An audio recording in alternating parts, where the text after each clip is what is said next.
للہ رب العالمین والصلاة والسلام علی سید الانبیاء والمرسلین اما بعد فاعوذ باللہ من الشیطان الرجیم بسم اللہ الرحمن الرحیم اہدنا الصراط المستقیم صدق اللہ مولانا العظیم۔ روحانی پاورفل وظائف میں سے آج ایک اہم سبق دوستوں کی نظر کرنا ہے، جو کہ آپ دوستوں نے تھمبنیل پہ پڑھا ہوگا کہ 4 سجدے اور مسئلے کا فوری حل، یعنی ہر حاجت کے لیے ایک خاص وظیفہ ہے جو یہ میرے ایڈمن صاحب نے بنایا، تو میں نے چاہا کہ دوستوں کو مد نظر کیا جائے۔ دوستو، بہت ہی یہ عمدہ آج کا وظیفہ ہے، چونکہ یہ وظیفہ آقا کریم صلی اللہ تعالی علیہ وسلم کی احادیث مبارکہ سے ثابت ہے۔ یاد رکھیے گا کہ جب انسان اپنے رب کو سجدہ کرتا ہے، اپنے رب کی بارگاہ میں پیشانی کو جھکاتا ہے، رب کے قرب میں جاتا ہے، مولا کریم اس کو اپنے قریب ہونے میں اور ترقی عطا فرماتا ہے۔ یاد رہے کہ ساری بھلائی کا مرکز صرف اور صرف اللہ کی عبادت ہے۔ اللہ تعالیٰ نے متعدد آیات کتاب اللہ میں عبادت کی ترغیب دی ہے، اور تمام رسول اسی کام کے لیے بھیجے گئے تاکہ لوگوں کو نفسانی ظلمتوں سے نکال کر معرفت الہی کے انوار کی طرف لے جائیں اور مقام نعمت اور جنت سے فائدہ اٹھائیں، جو کہ پرہیزگاروں کے لیے تیار کیے گئے ہیں۔ دوستو، حیرت کی بات یہ ہے کہ ہم میں سے کوئی آدمی بھی جب کوئی اپنا نوکر رکھتا ہے، اپنا غلام خریدتا ہے، نوکر رکھتا ہے، تو وہ چاہتا ہے کہ ہر وقت وہ نوکر اس کی خدمت کرتا رہے اور ٹھیک ٹھاک ہو، تابع داری کرے۔ اگر وہ تابع داری نہیں کرتا، ٹھیک ٹھاک نہیں ہے، تو اگر یہ چیزیں نہ ہوں تو فانی دنیا میں کم مال بھی خرچ نہیں کرتے اس کو رکھنے میں۔ ظاہر سی بات ہے کہ معمولی سی غلطی ہو، معمولی سی لغزش ہو جائے تو غضبناک ہو جاتے ہیں، اور کبھی کبھار اپنے نوکر کو تھپڑ تک بھی مار دیتے ہیں لوگ، یہ ہم نے دیکھی ہیں۔ اس کو مارتے پیٹتے ہیں، یہاں تک کہ چھٹی دی جاتی ہے۔ ہمیں کیا ہے کہ ہمیں اپنے مولا نے پیدا فرمایا، اور ہم اس رب کی اطاعت نہیں کرتے کہ جس نے ہمیں پیدا کیا، جس نے ہمیں رزق دیا، جو ہمیں اولادیں دیتا ہے، جو ہمیں سب کچھ دنیا کائنات کا دیتا ہے۔ ہم اس کی بارگاہ میں تو جھکتے ہی نہیں ہیں، صرف زبانی کہہ دیتے ہیں کہ وہ رب ہے، مالک ہے، وہی رزق دینے والا ہے، وہی اولادیں دینے والا ہے، وہی سب کچھ ہے، لیکن اس کی بارگاہ میں جھک کر کو تو دیکھیں۔ لیکن جھکنے کے لیے ہمارا نفس بھی اس بات پہ راضی نہیں ہوتا کہ ہم کس طریقے سے اس کی بارگاہ میں جھکیں، کیسے جھکیں، کس وقت جھکیں۔ اس کی بارگاہ میں جھکنے کے لیے تو ہمارے پاس ٹائم ہی نہیں ہوتا، وقت ہی نہیں ہوتا۔ یاد رکھیے گا، حضرت ابو دردہ رضی اللہ تعالیٰ عنہ نے حضرت کعب رضی اللہ تعالیٰ عنہ سے کہا، فرمایا کہ مجھے تورات کی ایک خاص آیت سنائیں۔ حضرت کعب تورات کو اچھا خاصا جانتے تھے، تو حضرت کعب نے فرمایا کہ اللہ تعالیٰ فرماتا ہے، نیک لوگوں کا میری ملاقات کے لیے شوق طویل ہے، اور میں ان کی ملاقات کے لیے زیادہ مشتاق ہوں۔ پھر انہوں نے کہا کہ اس کی ایک طرف لکھا ہوا ہے اس آیت کریمہ کے کہ جس نے مجھے تلاش کیا اس نے پا لیا، اور جس نے میرے سوا کسی اور چیز کو جناب علی طلب کیا اس نے نہیں پایا۔ آج یہ حقیقت ہے دنیا میں، دیکھیں کہ لوگ جس چیز کی طرف بھاگتے ہیں وہ چیز آگے آگے بھاگتی ہے، اور ہم نے یہ بھی دیکھا ہے کہ جو لوگ اپنے رب کی بارگاہ میں جھک گئے انہوں نے سب کچھ پا لیا ہے، دنیا کائنات ان کے قدموں میں آتی ہے، یہ حقیقت ہے۔ اگر دنیا کے پیچھے ہم بھاگیں وہ پیچھے بھاگتی ہے، اگر ہم جناب علی صرف اپنے رب کی بارگاہ میں جھک جائیں، رب کی بارگاہ میں، دنیا کائنات کی ہر چیز جناب علی اسی کے قدموں میں ہوتی ہے۔ حضرت داؤد علیہ السلام کے واقعات میں ایک بات آتی ہے جو امام غزالی نے تعریر فرمائی۔ آپ فرماتے ہیں کہ اللہ تعالیٰ نے فرمایا کہ اے میرے پیارے داؤد،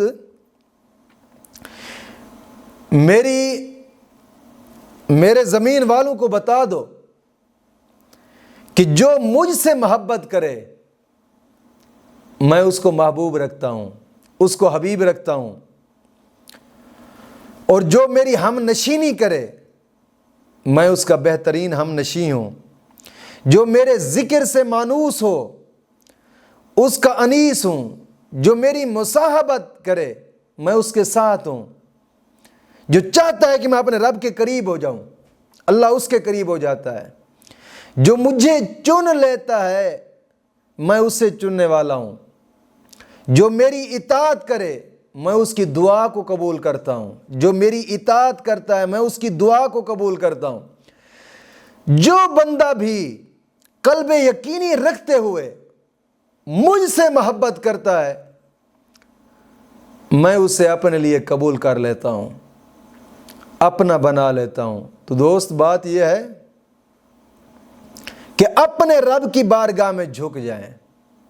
حقیقت بات ہے کہ دنیا کائنات کی ہر چیز تمہارے قدموں میں ہوگی، ایسی بات نہیں ہے۔ اب دنیا ہے، ہم دیکھ رہے ہوتے ہیں کہ کوئی کس کے پیچھے بھاگتا ہے، کوئی کسی کے پیچھے بھاگ رہا ہے، کوئی کسی کے پیچھے بھاگ رہا ہے، حالانکہ اگر اس رب کی بارگاہ میں جھک جائے نا انسان تو مولا کریم ہر چیز عطا فرما دیتا ہے۔ ایک مولانا روم نے ایک بات لکھی کہ ایک بادشاہ تھا، میں یہ بات بتا کر آپ کو جناب علی ایک وظیفے کی طرف لے جاتا ہوں، بہت ہی اہم وظیفہ ہے، میں نے اس لیے اس وظیفے کی تمہید ذرا لمبی بنا رہا ہوں، آپ کو سمجھا رہا ہوں، اس لیے کوئی لوگ ہوتے ہیں یار باتیں بہت زیادہ کرتے ہیں، یہ باتیں نہیں، میں حدیث سے سنا رہا ہوں آپ لوگوں کو تاکہ دنیا کے ساتھ ساتھ دین بھی آپ کے دماغ میں بیٹھے۔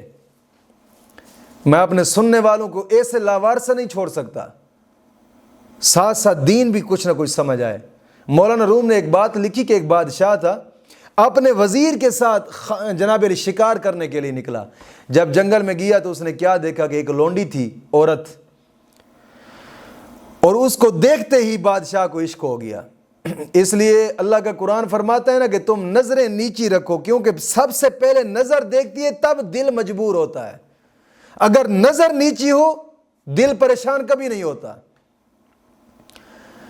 بادشاہ نے دیکھا تو عاشق ہو گیا، اب وہیں سے ہی واپس لوٹا، وزیر سے کہتا ہے کہ آپ ایسا کریں کہ اس عورت کو خرید کر لائیں۔ بادشاہ تھا، پیسہ عام تھا اس کے پاس، چلا گیا خریدنے کے لیے۔ جب گیا تو پیسے اور سونے سے تول کر وہ لے آیا لونڈی کو۔ جب وہ لونڈی بادشاہ کے پاس آئی، بادشاہ نے اسے دیکھا، اس نے بادشاہ کو دیکھا، لونڈی بیمار ہوتی گئی، بیمار ہوتی گئی، یہاں تک اتنی بیمار ہو گئی کہ لاغر ہو گئی۔ کیوں؟ اس لیے کہ لونڈی، بادشاہ اس لونڈی کے اوپر عاشق تھا، لونڈی آگے ایک سنارا تھا اس کے اوپر عاشق تھی، اس کی جدائی اس سے برداشت نہیں ہوتی تھی، اور بادشاہ نے تو پیسے سے سب کچھ خرید لیا۔ اس لیے کہتے ہیں نا کہ یار پیسے سے سب کچھ ہوتا ہے۔ کبھی کبھار ایسا ہوتا ہے پیسے سے بھی کچھ نہیں ہوتا، یہ حقیقت غلط بات ہے لوگوں کی کہ سب کچھ پیسے سے، نہ، سب کچھ اللہ کی بارگاہ میں جھکنے سے ہوتا ہے، کچھ نہیں ملتا پیسے سے، یہ حقیقت میں کہہ رہا ہوں۔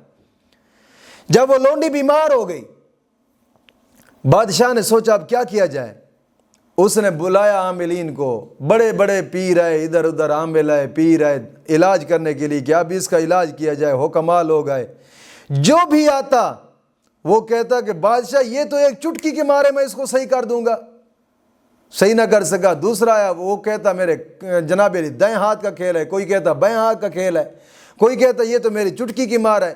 یعنی ایسی باتیں کرتے تھے، کوئی سینکڑوں سے زیادہ حکما گزر گئے، اب کوئی ایسا حکیم نظر نہیں آتا تھا بادشاہ کو کہ میرے ملک کے اندر کوئی ایسا حکیم ہو کہ جو جناب علی اس کا علاج کر سکے۔ بادشاہ پریشان، حیران، بھی اب کیا کیا جائے، یہ تو ٹھیک نہیں ہو رہی۔ اس نے کیا کیا؟ وضو کیا، وضو کرنے کے بعد سیدھا مسجد میں چلا گیا، جا کر 2 رکعت نماز نفل پڑھے۔ جب سجدے میں گیا تو گڑ گڑایا، رویا رب کی بارگاہ میں، مولا بس اب تیرے سوا کوئی آسرا نہیں ہے، تو ہی سب کچھ کرنے والا ہے، تو ہی میری دل کی آرزوؤں کو پورا کرنے والا ہے، تو ہی میری دل کی مرادیں پوری کرنے والا ہے۔ رویا، اللہ رب العزت نے کرم فرمایا، سجدے کے اندر ہی اس سے نیند آ گئی، اونگ دلائی، نیند آ گئی۔ خواب کے اندر مولا کریم نے دکھایا کہ تیرے مرض کا جو علاج کرنے والا وہ فلاں شخص ہے۔ خواب کے اندر دکھایا، جگہ پتہ بھی دکھایا، جا گئی، نوافل پورے کیے، چل پڑا واپس گھر۔ صبح ہوئی، صبح ہی وزیر کو ساتھ لے کر تلاش کے لیے نکل پڑا۔ جو خواب کے اندر جگہ دیکھی تھی وہیں اس جگہ پہ پہنچا تو دیکھا واقعی وہ خوبصورت چہرے والا بادشاہ اسے نظر آیا، رب کا ولی، رب کا نیک بندہ اسے نظر آیا۔ اس کے قریب گیا، جیسے ہی قریب گیا تو اس نے اپنے بغل میں لیا بادشاہ کو اور کہا کہ بادشاہ پریشان نہ ہو، ہم آپ کے ہمراز ہیں۔ ساتھ لیا، پیار کیا، بادشاہ اس سے کچہری میں لے آیا۔ اپنے کچہری میں جب آیا تو بادشاہی آداب بجا لائے، اس کو اپنے تخت پہ بٹھا دیا، اپنا حال قصہ سنایا۔ اور رب کا نیک بندہ کہنے لگا بادشاہ اللہ کرم فرمائے گا، انشاءاللہ ٹھیک ہو جائے گی۔ اب پہلے کسی نے لفظ نہیں بولا تھا انشاءاللہ سب کچھ ٹھیک ہوگا، یہ وہ واحد بندہ تھا بادشاہ کی کچہری میں جو بولنے لگا انشاءاللہ بادشاہ سلامت ٹھیک ہو جائے گی۔ آپ ایسا کریں کہ ایک الگ کمرہ مجھے دیں اور لونڈی کو بھی اسی الگ کمرے میں لے جائیں۔ جب الگ کمرے میں بٹھایا گیا، اس اللہ والے کو اور اس عورت کو بھی، اللہ والے نے نبض پہ ہاتھ رکھا، شہر ملکوں کے نام گنتی کرتا گیا، جیسے ہی نام مصر اس کا شہر ملک کا نام آیا، رگ بھڑک اٹھی۔ وہ حکیم سمجھدار تھا، سمجھ گیا کہ یہ جس پر عاشق ہے وہ اسی ملک میں رہتا ہے۔ بادشاہ تو مجبوراً اسے کھینچ کر لایا پیسے سے، پھر اسی ملک کے اندر شہروں کے نام لیتا گیا۔ جب اس شہر کا نام آیا پھر رگ بھڑک اٹھی، سمجھ گیا کہ اسی شہر کے اندر ہے۔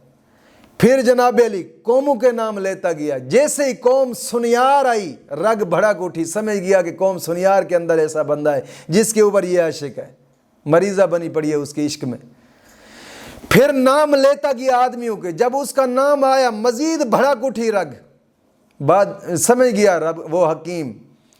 بلایا بادشاہ کو کہ بادشاہ سلامت، وہ فلاں ملک کے اندر، فلاں شہر کے اندر، فلاں برادری کا، سنیارے برادری کا فلانا نام آدمی ہے، اس آدمی کے اوپر یہ لونڈی عاشق ہے، اس کو لایا جائے۔ جب اس کو بلایا گیا، ادھر سے اس اللہ والے نے گلاب جھوٹا منگایا، جلاب گھوٹا منگا کر سنیارے کو کھلایا۔ بس دن ایک ہی گزرا تھا، چونکہ موشن ہے، شام تک اس کا رنگ روغن حسن سب کچھ اٹھ گیا تھا۔ جب بالکل ہی کمزور ہو گیا، اب سنیار کو اٹھا کر لونڈی کے سامنے لگایا گیا تو لونڈی نے دیکھا تو وہ حسن نہیں تھا، وہ کچھ نہیں تھا۔ لونڈی نے کہا میں تو اس سے نفرت کرتی ہوں۔ اور پھر بادشاہ کو اس اللہ والے نے سمجھایا کہ بادشاہ سلامت، حسن پہ عشق نہ کرو، جو حسن بنانے والا ہے اس کے عاشق بن جاؤ تم۔